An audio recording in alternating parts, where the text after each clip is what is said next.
सत साहिब सतगुरुदेव की जय। बंदी छोड़ कबीर साहिब जी की जय। बंदी छोड़ गरीबदास जी महाराज जी की जय। स्वामी राम देवानंद जी गुरु महाराज जी की जय हो।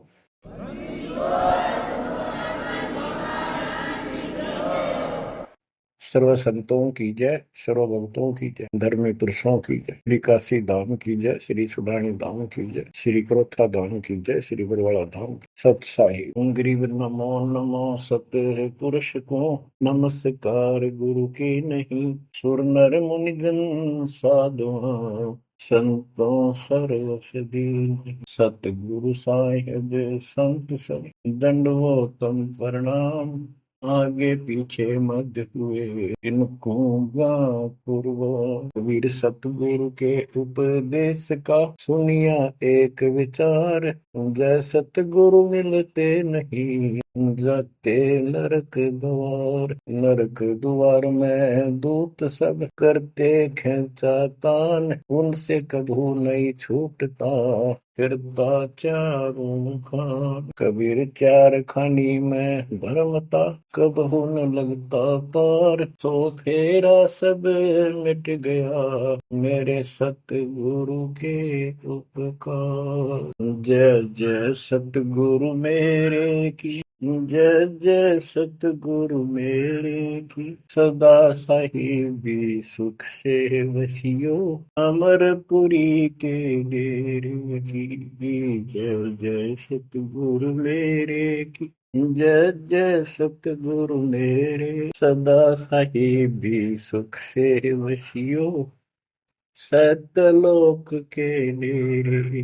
बच्चों, उस सतलोक की याद आती है और जिस कारण से ये वाणी याद आती है तो शुक्र मनाया जाता है। आत्मा शुक्र मनाती है कि तुम तो सुख से जीवो। हमने तो कर्म फोड़ लिए, हम तो अपने कर्म भोग रहे हैं। तुम लक्की थे, समझदार थे, इस दुष्ट के बातों में नहीं आए। निर्विकार निर्भय तू ही और सकल वैमान। जी साधो और सकल वैमान। सब पर तेरी साहिबी, सब पर तेरी साहिबी, तुझ पर साहिब नाम। निर्विकार निर्भय। आप अमर कथा सुन रहे हो, सत्यनारायण कथा सुन रहे हो और आप कहीं भी बैठे हो, दाता ने कैसी दया कर दी। चलते फिरते बैठकर परमात्मा का गुणगान सुनो। बच्चों, ये सत्संग जो है ये आध्यात्मिक पढ़ाई है, ये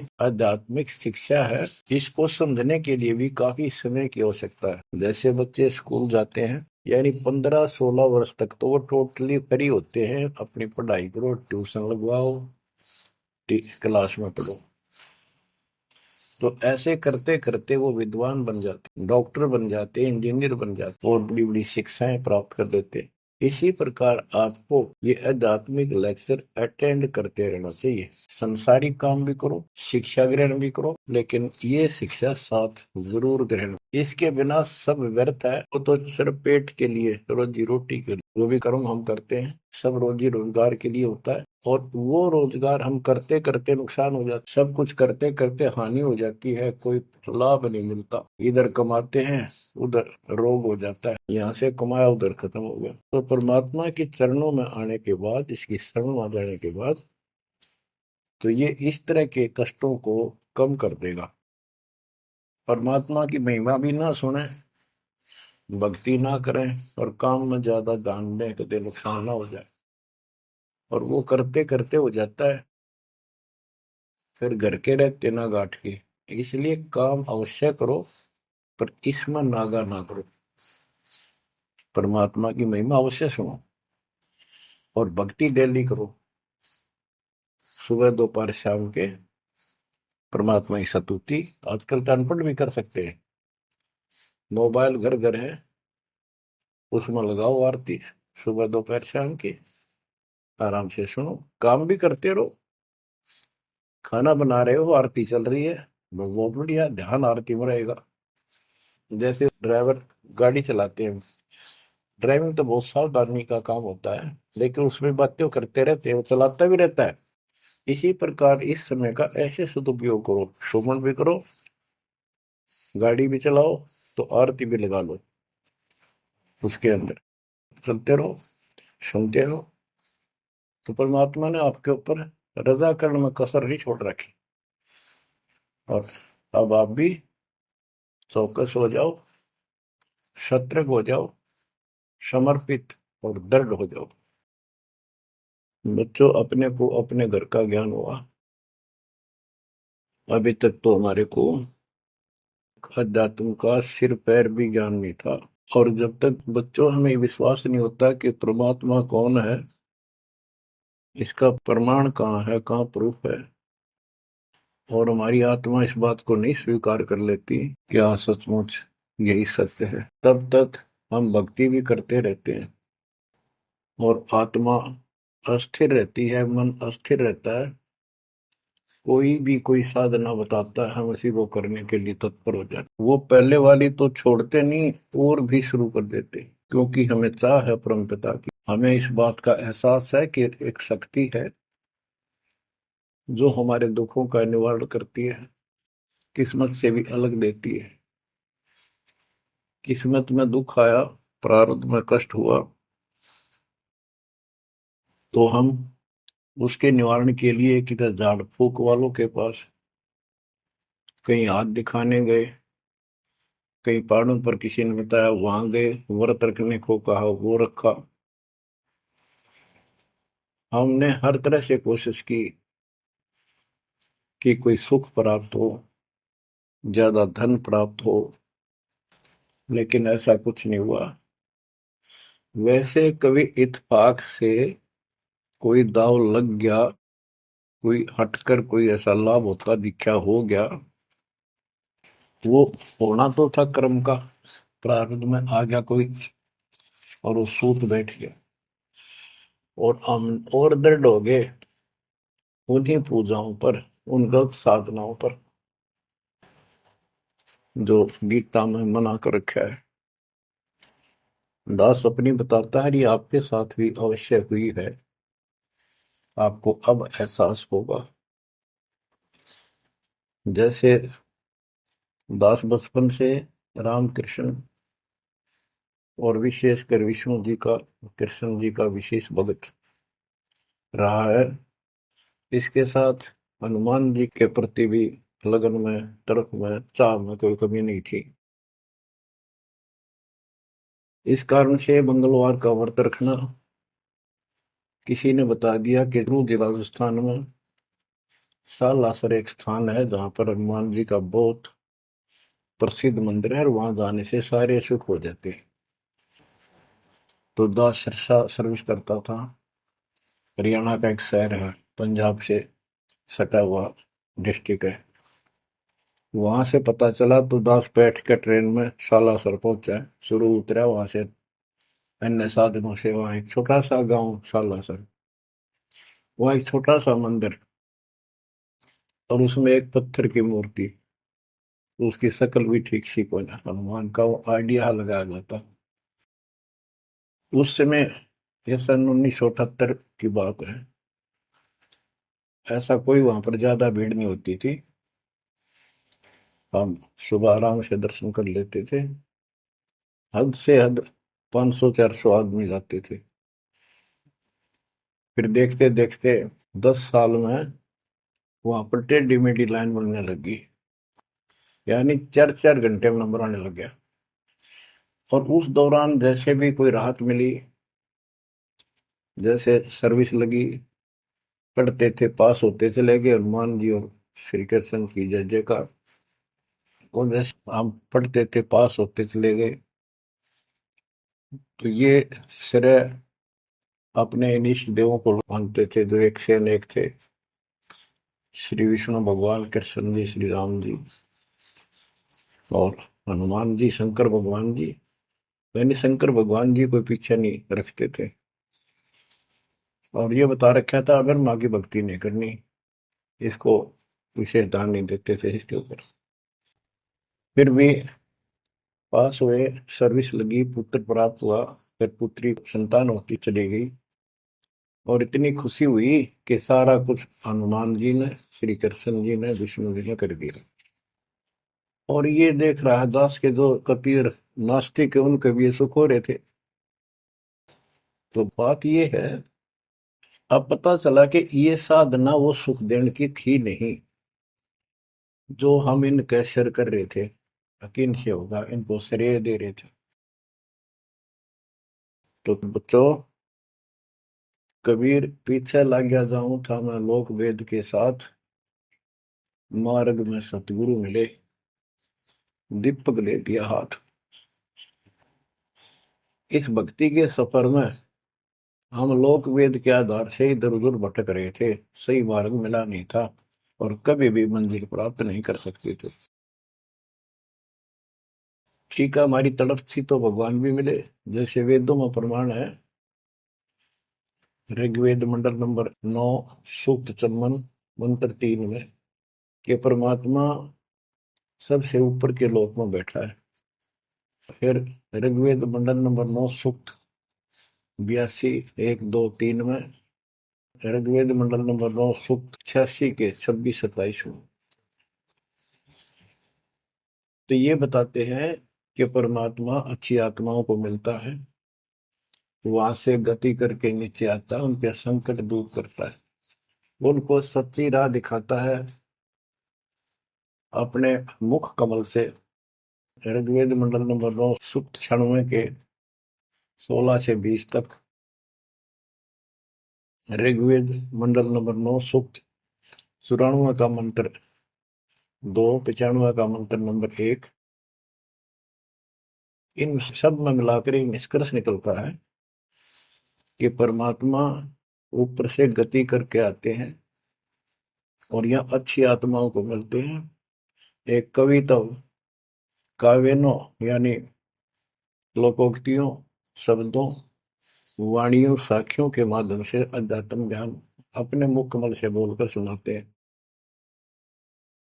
और वो एक कवि की तरह आचरण करते हुए वर्जम घूमते फिरते और अपने मुख कमल से वाणी बोल करके भक्ति की प्रेरणा करते हैं और गुप्त भक्ति के, परमात्मा की साधना के गुप्त मंत्रों को आविष्कार करते हैं, मंत्रों का आविष्कार करते हैं। जैसे गरीबदास जी ने बताया है, कबीर साहब बताते हैं, गरीब सोहम शब्द हम जग में लाए, सार शब्द हमने गुप्त छिपाए। यानी सोहम शब्द किसी भी ग्रंथ शास्त्र में, जिनको शास्त्र मानते रहे हैं 600 साल पहले पहले, उनमें नहीं है। और सोहम नाम का प्रचलन बहुत पहले से चल रहा है पर इन किताबों में नहीं था, क्योंकि कबीर साहब कहते हैं, हम बैरागी ब्रह्म पद सन्यासी महादेव, सो हम मंत्र दिया शिव जी को करे हमारी शेर। उनको ज्ञान समझा सबको, ज्ञान इतना गजब का है, एक बार आत्मा जरूर पकड़ लेती है और नाम की भी इच्छा करती है। तो उस समय जब परमात्मा अपने ज्ञान सुना रहे होते हैं, काल निकल जाता है उस आत्मा से और आत्मा ध्यान से सुनती है, सत्य मान लेती है। तो इन्होंने ब्रह्मा जी ने, विष्णु जी ने, शिव जी ने सबने नाम दे दिए, इनमें सॉफ्टवेयर लगा दिया परमात्मा ने। विष्णु जी में हरियम का, शिव जी में सोम का, ब्रह्मा में ओम का, और वही आज हमारे को लगा दिया। अब हम अपना काम इनसे डायरेक्ट ले रहे हैं। तो कहने का भाव ये है कि जिस समय परमात्मा अपना ज्ञान सुनाते हैं, काल भाग जाता है, परमात्मा के वहां से आते ही काल प्रवेश कर जाता है, उनकी बुद्धि को फेर देता है। इसी कारण से दोबारा इन्होंने परमात्मा की वाणी सुनी नहीं, विचार नहीं सुना और ये धोखा खा गई। हमने भी बहुत बार धोखा खा लिया, सैकड़ों बार हम ये कष्ट उठा चुके और ये धोखा खा चुके हैं। अपने भगवान को छोड़कर इन बकवादा में बड़े रहे। मानुष जन्म पाएकर खोवे, सतगुर विमुखा युग युग रोए। बच्चों, गिरीश सतगुर संगत छोड़कर लाख वर्ष जप कीन, इंद्रिय क्रम ना मोक्ष होए, रह काल के आदि। जैसे आपको बार बार समझाया जाता है कि सतगुरु से विमुख होने के बाद हम आज से 600 वर्ष पहले परमात्मा से विमुख हुए थे। उसके बाद हम पता नहीं किन किन धर्मों में जन्मे, कभी भक्ति की कभी ना की। भक्ति करते थे वो भक्ति ही नहीं थी, लेकिन मालिक फिर भी हमें उन प्रत्येक मानव शरीर में मिले हैं और सच्ची राह दिखाई है। हमने कुछ दिन की साधना अवश्य की है, फिर छोड़ दी, और जिसके कारण परमात्मा हमें चार्ज कर गए। उस चार्जिंग के कारण आज तक आपके हृदय में मालिक की चाह और भक्ति की तरफ बनी हुई थी, और मनुष्य जीवन मिलते रहे, क्योंकि आप हम 600 साल पहले गुरुद्रोही नहीं हुए थे, सतगुरु विमुख हो गए थे। सतगुरु विमुखा युग युग रोवे, मानुष जन्म पाके खोए। एक उदाहरण देता हूं। एक राबी नाम की लड़की, जिसको राबिया भी कहा, मुसलमान धर्म में जन्मी। वह पिछले सतयुग से मालिक के उनके साथ लगे थे, अपनी बेटी को, अपनी आत्मा के। गरीबदास जी ने बताया है कि कबीर साहब बताते हैं, दो दिन मेरी शरण है, यानी एक बार किसी युग में चाहे वो 10 दिन भी नाम ले ले, फिर छोड़ दिया वो, मालिक उसको अपने खाते में खींचता है। और फिर उसको धीरे धीरे धीरे धीरे, देखो अपने पिता को, देखो हमारे लिए कितना कष्ट उठा रहे हैं, उसको धीरे धीरे चार्ज करते रहते हैं, चार्ज करते रहते हैं, भक्ति की तरफ जन्म जन्मांतर बढ़ाते रहते हैं। उसी कर्म अनुसार, उसी क्रिया में वो लड़की आत्मा राबी बनी हुई थी। कि लड़की मुसलमान घर में जन्म था, 12-13 साल की बेटी थी, भेड़ बकरियां चरा रही थी। और वो सारी सृष्टि के रचनहार हमारे पिता अपनी बेटी के लिए उस जंगल में पहुंच गए, घास फूस पर बैठ के जाकर बेटी के पास मुसलमान धर्म जिंदा का रूप बनाया। हमारे अंदर एक धर्म कर्म की ये भी एक समस्या है कि हम अपने धर्म वालों को महत्व देते हैं, दूसरों से नफरत करते हैं। ये काल की चाल है। इसलिए दाता सौ सब क्षेत्र में करूं अपने धन के काज, हिरण्यकशिपु जो मार दो, नरसिंह धर के साथ। अब्राहिम सुल्तान दम के बंदी बन के चले गए, एक नौकरानी बन के चले गए। क्या पड़ा था उनको? कोरडे खाए, नौकर बने, अपने बच्चे को नरक से निकालने के लिए। कि तुम बालक को, बुद्धि छोटी है, बच्चे की बुद्धि इतना काम नहीं करती, इस ज्ञान से आपकी बुद्धि विकसित होगी, आप कुछ दिनों में संकेत समझने लग जाओ। अब जैसे राबी को मालिक ने समझाया, तो बच्चों परमात्मा अपनी उस बेटी, उस आत्मा के, राबिया के पास जाकर बैठ के जंगल में गर्मी सर्दी घास फूस के ऊपर बैठ के, और उसको समझाने लगे, बेटी भक्ति किया करो। तो बच्ची थी, जैसे उस धर्म के अंदर जन्मी थी, उसमें जो साधना बताते थे उसको कहती कि हम करते हैं, ऐसे करते हैं, नमाज करते हैं, ईद बकरीद मनाते हैं। तो परमात्मा ने उनको काफी समझा। कई दिन लगातार जाते रहे, फिर चले जाते, फिर आ जाते। अंत में लड़की ने स्वीकार कर लिया, भगवान मुझे वो सच्चा राह बता दो जिससे मोक्ष मिले। परमात्मा ने उनको मंत्र दिए, ये मंत्र दे दिए पांचों, लेकिन ये नहीं बताया कि किस किस के हैं, क्योंकि इसके बताने की जरूरत भी नहीं है। या तो तब भी है, किसी भी खजाने की है या कोई और सामान वाले की है, उस ताले के लाओ, खुल जाएगा और उसमें जो सामान है आपको मिल जाएगा। फिर भी याद होना आवश्यक है कि ये इसमें यूं सामान है, इसमें ये सामान है। तो लड़की ने कुछ दिन मालिक की साधना की, 4 वर्ष। उसके बाद समाज के दबाव में शानी होगी, उसने यहाँ तक फैसला कर लिया कि ये तो संस्कार बढ़ते चले जाते हैं, शादी ही नहीं कराऊंगी, विवाह नहीं कराऊंगी। उसने निकाह करने से मना कर दिया। माँ बाप ने कोशिश की, लड़की जवान होगी, लेकिन बिल्कुल स्पष्ट शब्दों में कह दिया, मैं विवाह नहीं करूंगी, मैं अल्लाह खुदा को प्राप्त करूंगी। माँ बाप परेशान हो गए कि बच्ची है, इसने तो जिद लगा ली, और इसका जीवन कैसे पार होगा, कैसे पास होगा, तो हो ही नहीं सकता। बच्चों ने कहा, बेटी या तो निकाह कर लेना, हम दोनों मरेंगे। लड़की ने सोचा, चल माता पिता की हत्या का क्यों सिर पर दोष लूं, आगे अपने पति से बात कर रहे हैं। निकाह हो गया। मुसलमानों के अंदर लड़की से अपनी राय पूछी जाती है विवाह के समय कि क्या आपको ये विवाह मंजूर है, निकाह कबूल है। लड़की यस कर देती है तो विवाह होता है, न तो नहीं होता। ये स्वतंत्रता बेटी को है। उसने यस कर दी, विवाह होगा। उनका पति बहुत बड़ा अधिकारी था, अफसर था, साहब था। मुसलमानों में एक से अधिक विवाह भी हो जाते हैं, सामान्य बात है। तो उसने यही विचार किया था कि तो शादी और कर लेगा, वहां दबाव बनाऊंगी, ना तो मर जाऊंगी, और क्या इलाज है। तो उसने अपने पति से अपना उद्देश्य बता दिया, मैं भक्ति करना चाहती हूँ, मेरी कतई तमन्ना नहीं है कोई शादी और बच्चे पैदा करने की। यदि आप मेरे साथ जबरदस्ती करोगे तो मैं सुसाइड करूंगी। उनका पति भगवान से डरने वाला मुसलमान था, वास्तव मुसलमान था।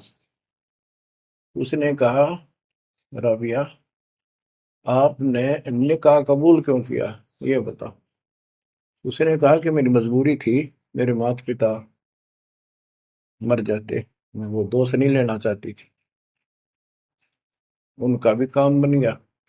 कि आप बताओ, आपका क्या इरादा है। मेरा फाइनल है, या तो मौत या अपनी भक्ति करूंगे।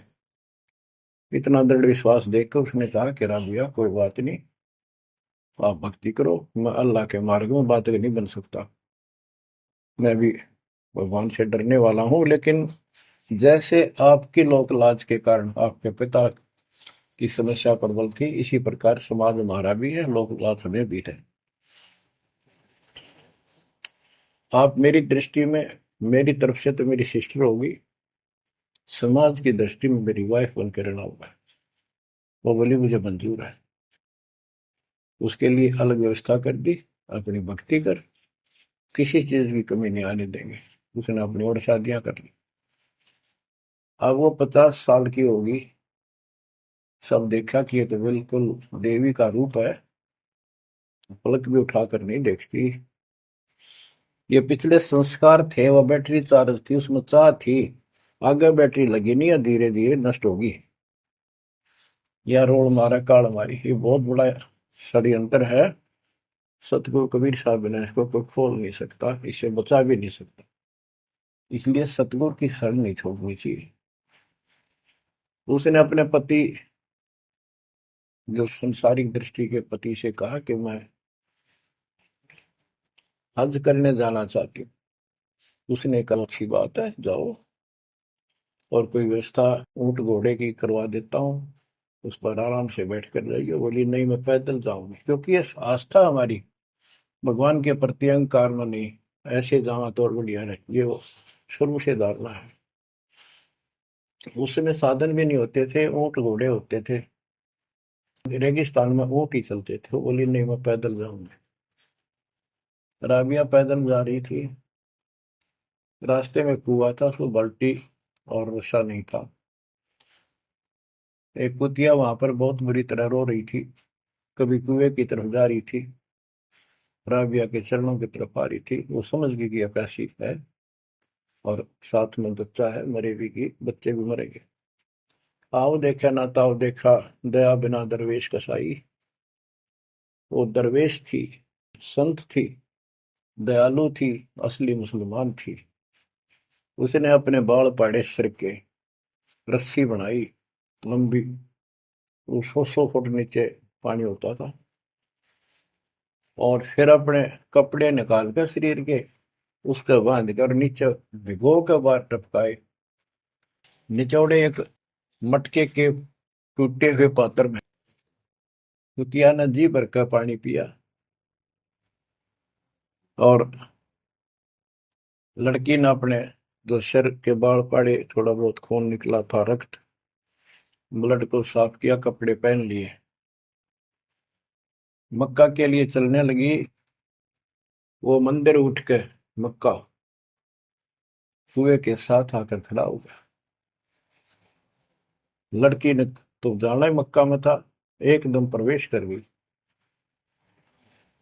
उधर इब्राहिम सुल्तान दम की पहले बॉडी में वो आत्मा गई हुई थी, क्योंकि परमात्मा उनको भी प्रेरित करते हुए आ रहे थे। जो इब्राहिम सुल्तान दम बाद में सम्मान बना, तो जिनको ये ज्ञान हो जाता था वो अपने धार्मिक मेलों में जरूर जाते थे औरों को समझाने के लिए। तो इब्राहिम सुल्तान दम वाली आत्मा वहां गई हुई थी, लोगों में चर्चा हुई, वे मक्का गया कहाँ, हद होगी, मंदिर ही नहीं है यहाँ पर। तब अब्राहिम सुल्तान अदम कहता है, गरीबदास जी बताते हैं, सुल्तान अदम मक्के गया, मक्का नहीं मकान, गया रांड के लेन को यूं कहे अदम सुल्तान। लोग बोले रे क्या बोल रहा था, फिर इतने में वो मक्का वापस आ जाता है और उसमें से राबिया निकली।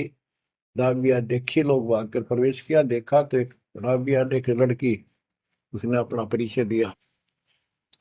पूरे मुसलमान समाज में ये बात फैल गई, चर्चा का विषय बना कि भक्ति हो तो राबी जैसी, भक्ति हो तो राबी जैसी, जिसके लिए मक्का उड़कर चला गया जहाज के समान, एयरप्लेन के समान।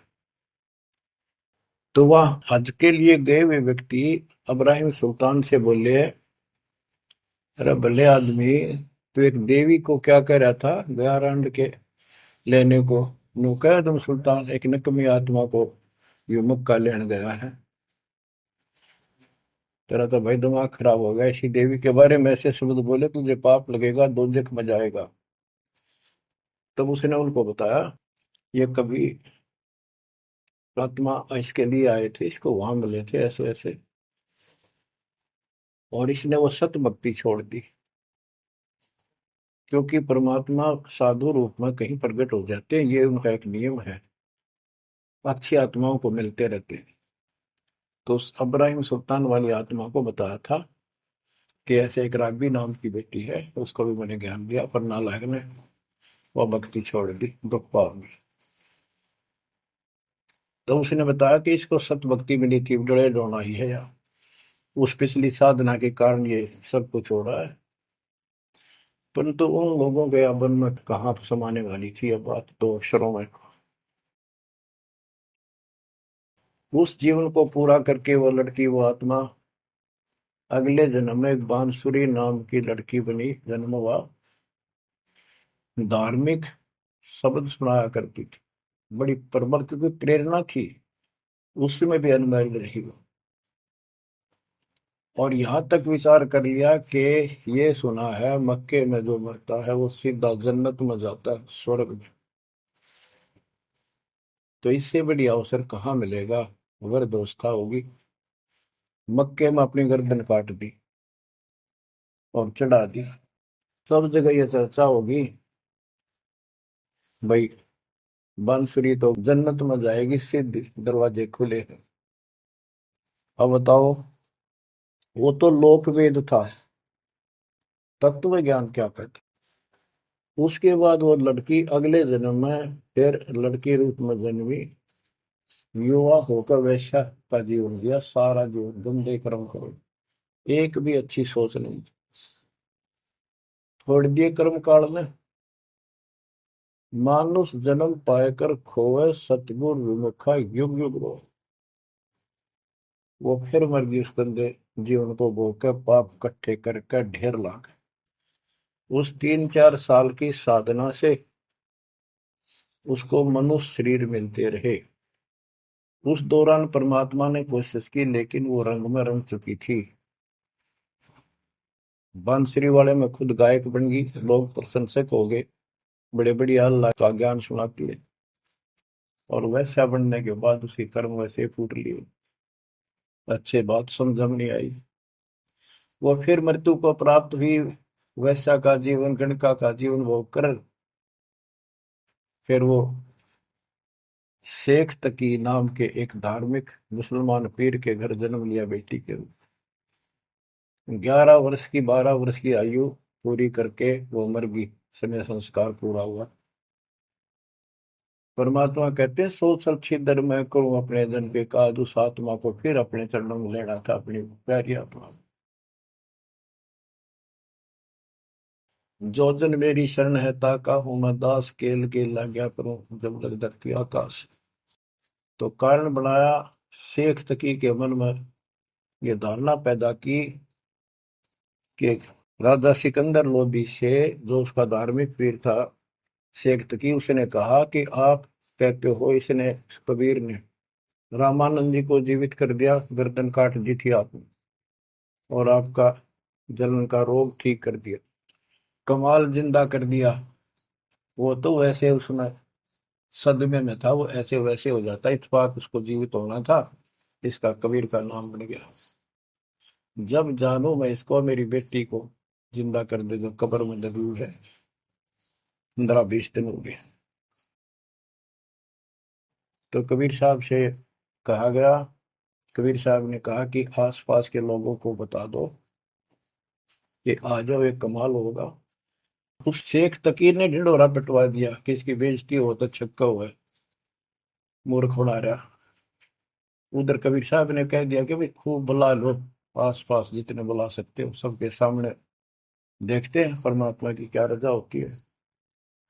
हजारों व्यक्तियों के सामने कबीर साहब ने कहा, एक शेख तकी की बेटी जीवित हो जा। कब्र खुलवा दी, उसमें 100 पड़ा था। कहा, एक शेख तकी की बेटी जीवित हो जा, लड़की नहीं जीवित हुई। फिर दोबारा कहा, फिर भी जीवित नहीं हुई।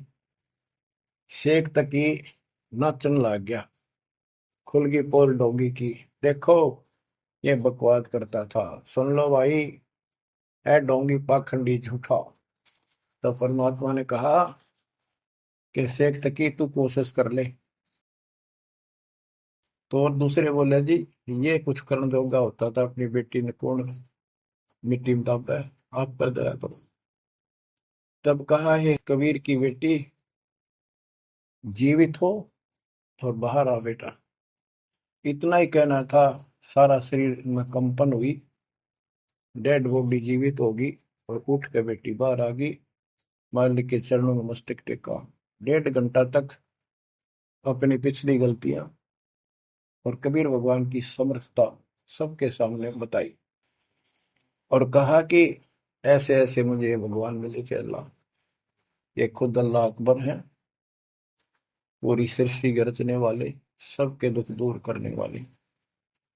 मेरे कर्म फूट गए, मैं इनको छोड़कर ऐसे ऐसे गंदे जीवन जी के मैं आज फिर इनकी कृपा हुई, मेरा कोई मनुष्य जीवन शेष नहीं था।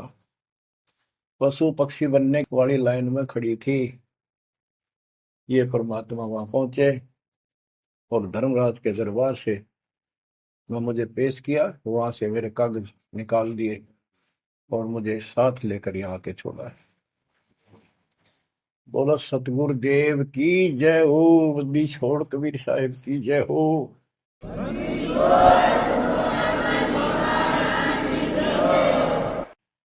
तो उसने कहा, बेटी जा अपने पिता के साथ। कबीर साहब ने कहा, शेख तकी के साथ। वह बेटी बोली, मुझे अपना पिता मिल गया, अपना मालिक मिल गया, इस कर मेरा संस्कार इतना ही था।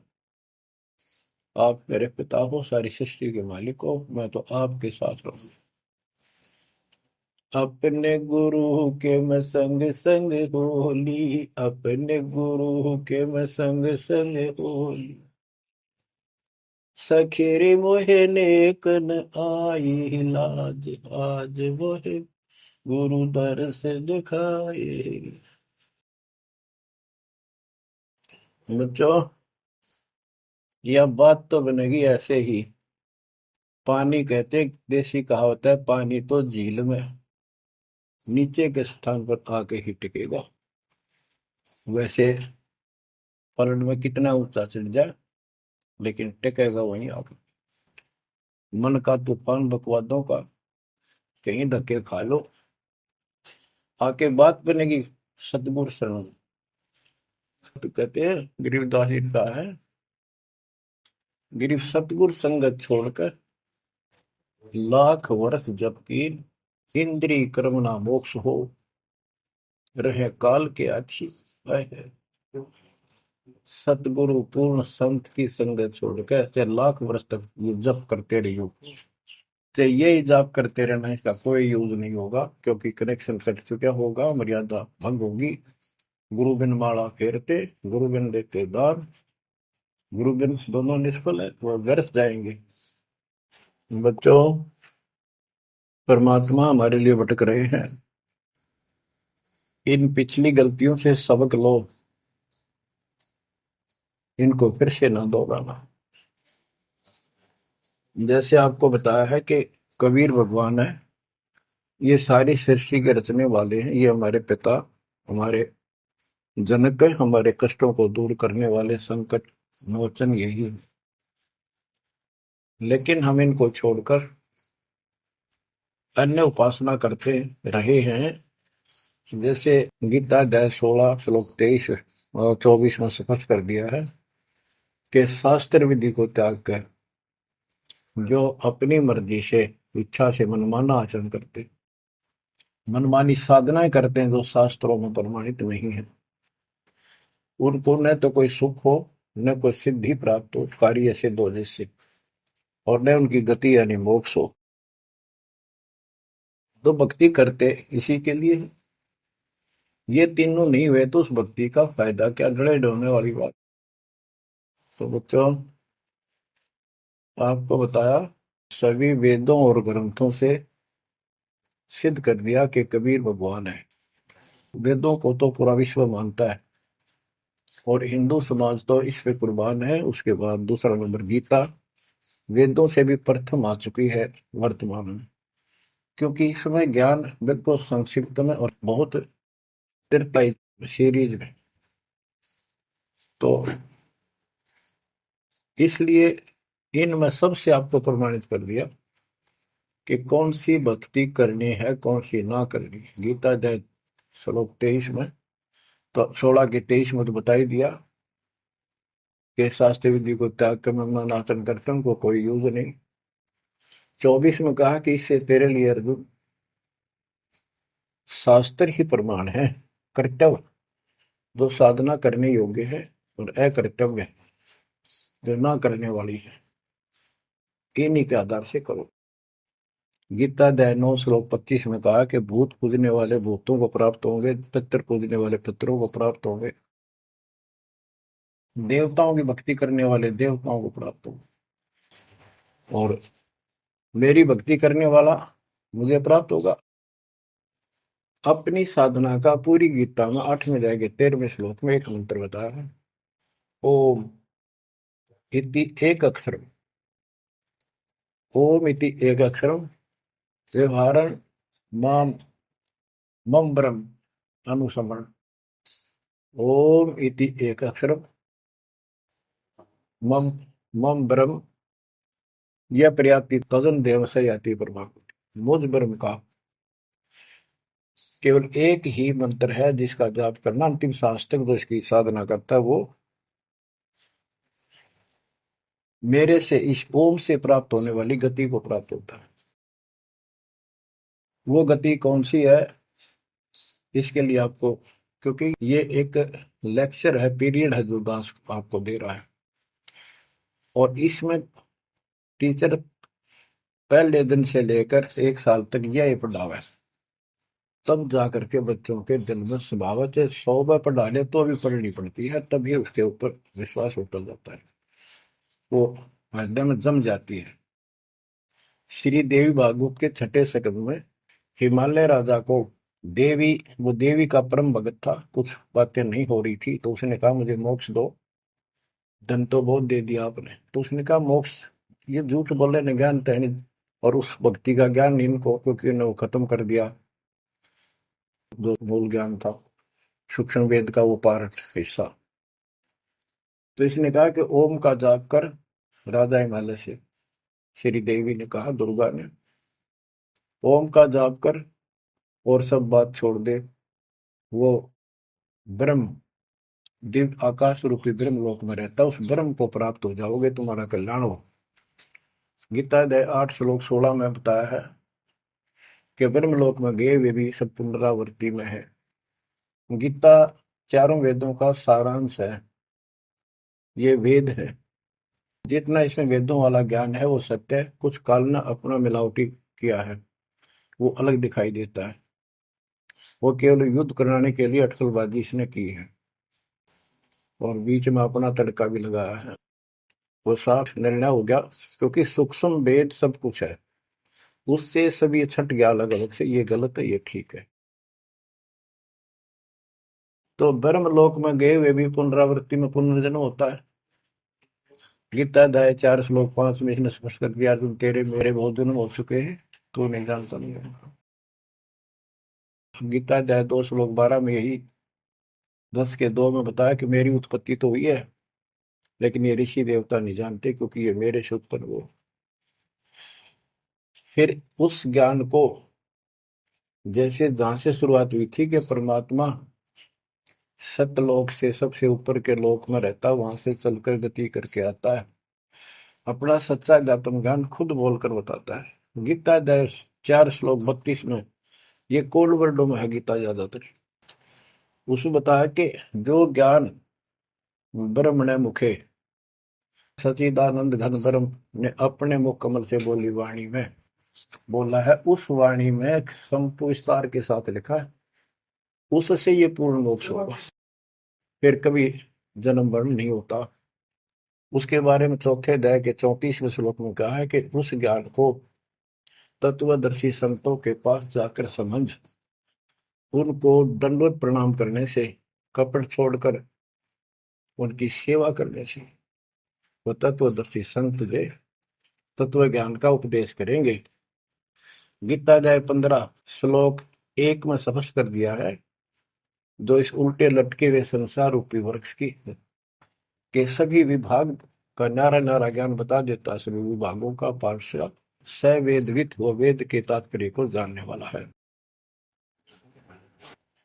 गीता अध्याय 15 श्लोक 4 में कहा है कि उस तत्व ज्ञान के प्राप्त होने के पश्चात उस तत्व ज्ञान रूपी शस्त्र से इस अज्ञान को काट कर, यानी तत्व ज्ञान को ठीक से समझकर उसके पश्चात परमेश्वर के उस परम पद की खोज करनी चाहिए, जहां जाने के बाद साधक फिर लौटकर संसार में कभी नहीं आते, और उसी की भक्ति करो जिसने सारे संसार रूपी वृक्ष को बनाया है, सृष्टि रची है।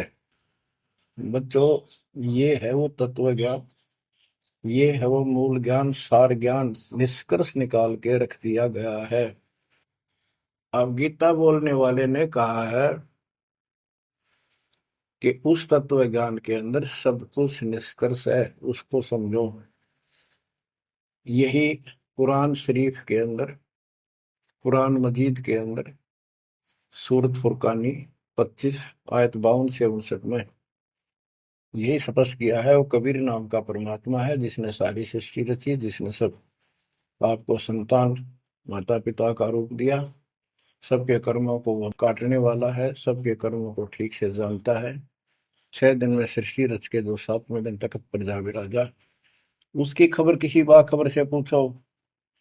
गरीबदास जी कहते, वेद कतेब एक है भाई, और वेद कतेब का ज्ञान है दूर, वो संतों का मार्ग दूर।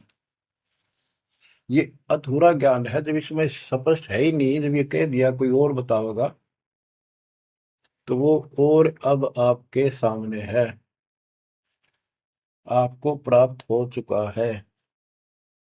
अब भी बच्चों नहीं समझोगे तो कौन सी विधि अपनाएं जो आपकी आंखें खोले।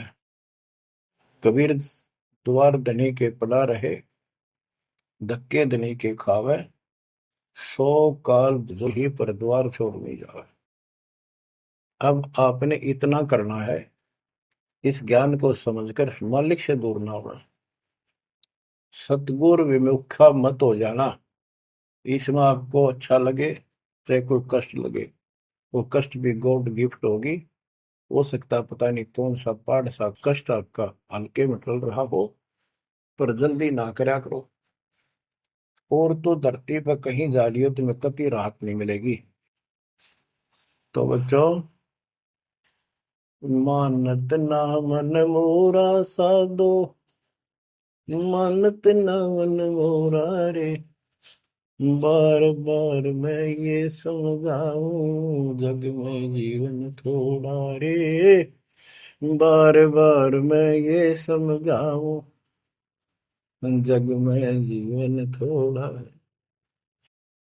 दुविधा दुर्मति चतुराई में जन्म गया नर तोरा रे, अब भी आने में लो सत्संग में, करो गुरु ज्ञान पर गौरा रे।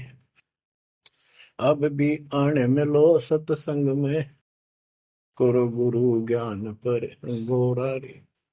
शरण पड़े को गुरु संभाले, जाने का बालक भोला रे। कहे कबीर तुम चरण चित राखो, जो सोई में डोराए। कहे कबीर तुम चरण चित राखो, जो सोई में डोरा रे। मानत ना मन मोरा साधो,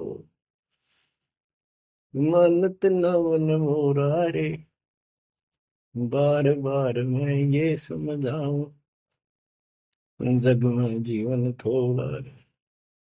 बच्चों, जैसे धागा सुई में चिपका रहता है, ऐसे लटके रहियो परमात्मा के दास के चरणों, मोक्ष मिलेगा सच्चाई।